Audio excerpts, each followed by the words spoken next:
মুলা, এ মুলা। স্যার, আসুন আসুন আসুন আসুন। আসছি। বলছি তোর বাবা নাই? না স্যার, কোনো কাজ ছিল। আমার মেয়ের জন্য ছেলে দেখতে এসেছি, ওর জন্য তোর বাবার সাথে দরকার ছিল। কার ঘর স্যার? তোদের কুলির রমেশের ছেলেকে দেখতে এসেছি।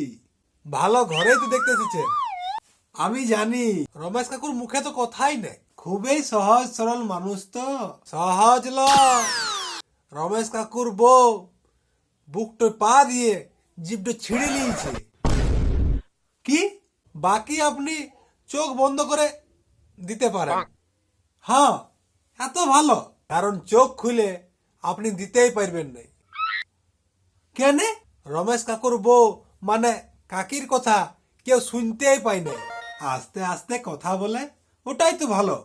আস্তে লয় স্যার, এত খারাপ খারাপ গাইল দে যে সবাই কান বন্ধ করলে।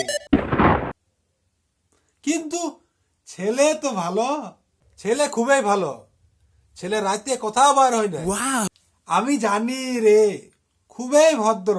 ভদ্র লয় স্যার, রাতে বেরোলে কেউ বুঝতেই পারে নাই যে অন্ধকার বেশি কালো নাকি রমেশের বেটা। তোর এত কালো লয়?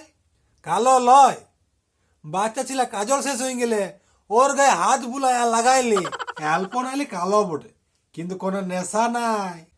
এই একটি ভালো স্বভাব আছে। ছেলে মদের দোকানে দেখে না, দেখলি? আমি বললি রমেশ কাকু ছেলের জন্য ঘরে মদ এনে দে। কি?